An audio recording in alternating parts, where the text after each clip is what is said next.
Drishti IAS is pleased to revise its program, especially targeting GS Paper 4, which deals with ethics, integrity, and aptitude. In this episode of the program, Ethics, Definitions and Concepts, we will discuss essence, dimensions, and determinants of ethics. So what is the essence of ethics? Ethics is a set of standards that a society places on itself and which helps in guiding behavior, choices, and actions of its members. It is concerned about what is right, fair, just, or good. Ethics endeavors to analyze and evaluate the principles embodied in various alternatives for conduct and social order. It includes study of universal values such as essential equalities of all men and women, human or natural rights, obedience to the law, and concern for health and safety and natural environment. Ethics is not morality.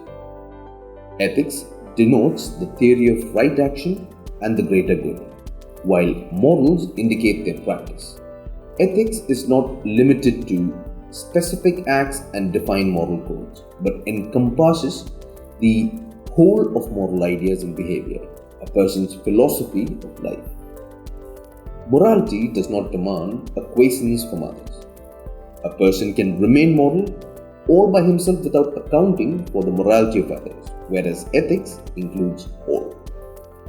Ethics is not religion.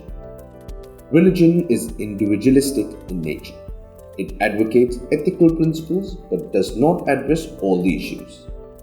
Ethics applies to everyone, irrespective of the religion one follows, and even those who do not follow any religion. Ethics is not law. In law, a person is guilty when he violates the law or the rights of others. However, in ethics, one is guilty even if one thinks of doing so. Ethics is not intuitive or feeling based. Ethics is not based on whether we feel something is right or wrong.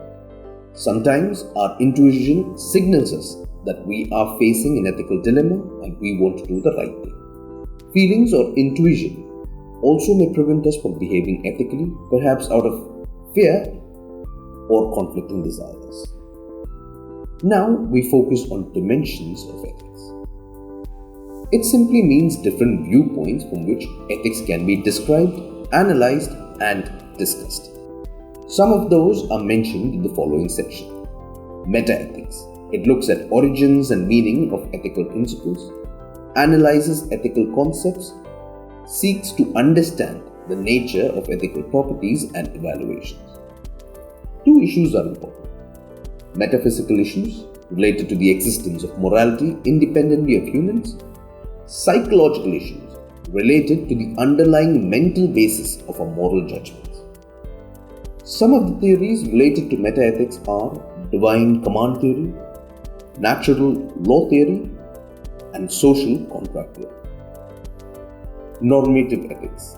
It deals with the content of moral judgment and criterion for right or wrong. It provides standards for rightness and wrongness of actions. It offers the moral principles that help in resolving moral dilemmas. Some of the schools related to normative ethics are deontological ethics, utilitarianism, virtue ethics, and Nishkama Karma Yoga. The Golden Rule is an example of normative principle. It is the principle of treating others as you want to be treated. Descriptive ethics. It is the study of evolution of ethics. Involves empirical investigation of people's moral values. Value-free approach. Describe the ethical standards followed by different people, societies, and cultures. Lawrence Kohlberg's theory is an example of descriptive ethics. Applied ethics. It deals with moral judgment within the context of a particular realm. It involves analysis of specific and controversial issues. It should not be a social controversy, but a distinct moral issue. Some of the branches of applied ethics are environmental ethics. respecting the environmental laws, sustainable development, promoting environmentally friendly techniques, creating the environmental values among the children, protecting wildlife, biodiversity, and the marine ecosystem. Media ethics, respecting the rights of privacy of individuals, freedom of press from the state and powerful corporate world, freedom of speech and expression, codes of ethics in journalism and print media. Social responsibility of media includes raising awareness about important issues among masses and raising social consciousness. Bioethics, laws relating to organ donations, abortion, surrogacy, GMO, genetic engineering mutation, cloning, gene therapy. Laws and regulation relating to the above issues. Cyber ethics, right to privacy, principle of net neutrality, freedom of speech, state-sponsored cyber attack, espionage. Public ethics, laws related to the use of violence to maintain public order, relevance of laws like UPSC Act, recent debate on UAPA, Gandhian principle of non-violence and truth, basic rights of prisoners, and strengthening of the human rights institutions. Now let us shift our focus on determinants of ethics in human action. The actions performed by human beings cannot be genuinely called as human actions if any of the conditions, that is, ignorance, passion, or violence, are present. The action is not human and hence cannot be subjected to scrutiny in ethics. When there is reason or knowledge involved or the acts are voluntary, it can be determined whether a given human act is good or bad. As per moral theologians, there are certain determinants of the moral quality of our actions. These are nature or object of the act, intention or purpose of the action, circumstances of the action. Let us look at the nature or object of the act. One of the criteria of judging the goodness of human acts is its nature. Every action has a particular essence that makes it different from other actions. An act thus specified may, when considered, be good, bad, or indifferent. For example, helping a blind person cross the street is a good act. To blaspheme is bad. Learning to shoot is an indifferent act. There are certain types of acts that are called intrinsically evil by its very nature, that is, by its inherent moral meaning. An intrinsically evil act is an act that is always bad and always sinful. Reason also attests that some of the human acts by their very nature are incapable of being good because they radically contradict the notion of good. For example, rape and murder. There are some specific acts such as abortion, embryonic stem cell research, same-sex marriage, euthanasia that are considered intrinsically immoral as per moral codes of certain societies and religion. Even though intentions may sometimes be good and circumstances frequently difficult, these acts are considered non-negotiable and hence punishable by such societies. Such instances of judging morally of an act as evil or sinful prior to a consideration of the circumstances and intentions might be questionable, debatable, or even invalid in some other societies. Shifting towards intention or purpose of the act. Actions may be either good or bad depending on why we do them. According to Aristotle and the theological theorists, every human action, no matter how trivial, has some motive behind it. A person has the moral responsibility for all such actions, deliberate or omissions, doing or withholding from an action, trying or attempting to bring about a certain result. It involves agent's foresight, cause, desire, or motivation. The intention of the person in action is an element essential to the moral evaluation of an action. The way intention affects the ethics of an action is outlined below. For a human act to be morally good, the agent or doer must have a good intention. He must want to accomplish something that is good in one way or another. For example, A civil servant should have the motto of serving his country and citizen to join the public administration, and not just the intention to get a secure job of power and prestige. The motive an agent has can change an act morally good by nature into a morally evil act. Telling the truth is a morally good action by the object, but to tell the truth about someone with the intention of injuring him turns an action still good by object into a bad one. For example, whistleblowing about malpractices in an administration, not in the spirit of good governance but to malign it, turns the morally good act into an immoral one. A good intention, no matter how good, does not make something essentially immoral into something morally good. The end does not justify the means. For example, a mother who murders a young daughter after she comes to believe that the world is a place of suffering and happiness is impossible. This does not absolve her from the guilt of committing an essentially immoral act of killing someone. Similarly, bombing and killings by nationalists against despotic governments is still murder. One cannot use murder, morally evil by nature, as a means to an end. An action that has a good object can become good because of its birth. For example, giving money for a charitable cause is a good action in itself, and a large amount that one can afford increases the goodness of the action. However, if a millionaire donates to a charitable trust to conceal his black money, it decreases the goodness of the act, even though incidentally the poor are helped. An action which is inherently wrong may become greater or lesser wrong depending on the purpose of the moral agent. For example, killing a human is moral evil. Killing a criminal who is a potential threat to many lives is less immoral. However, if an officer kills the same criminal in an encounter to get a promotion, it becomes a greater evil. Looking at the circumstances of the action, every human act in the concrete order is done under circumstances. It may therefore affect the morality of an action and add something to the moral quality. Circumstances of a human action include such things as the act being done at a particular time, in a particular place, by a particular agent, in a particular manner.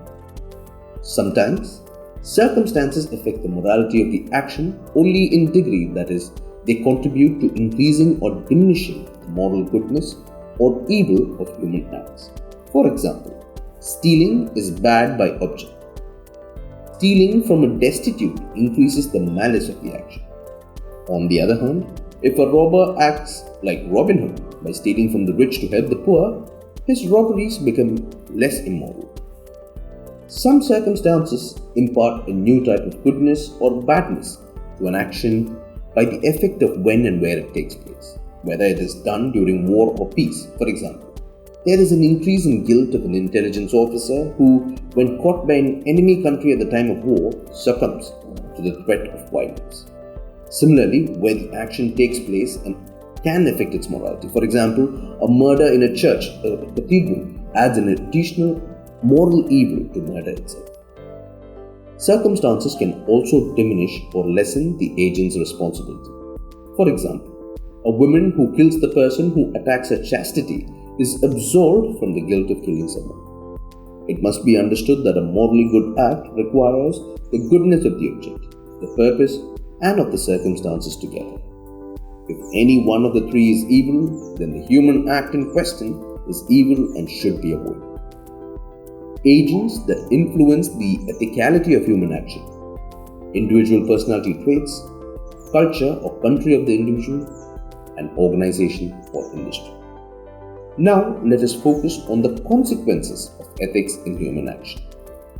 The consequences are the effects caused by an action. Many of our actions, decisions and choices of everyday life are made with an eye to the consequences. Human beings by nature tend to be consequence oriented. That means we tend to seek intended results, and the quality of these results depend on how much goodness they contain. An action is judged to be good or bad based on its outcome. If other people suffer, it is wrong. If people benefit, it is right. Consequences are an important consideration in our analysis of ethical conduct. The cases where the consequences of an action are attributable to the doer who is held responsible for an effect involves the following conditions. If the doer holds notice or knows ahead what the consequences of a particular choice or action will be, he is presumed to have willed the effect.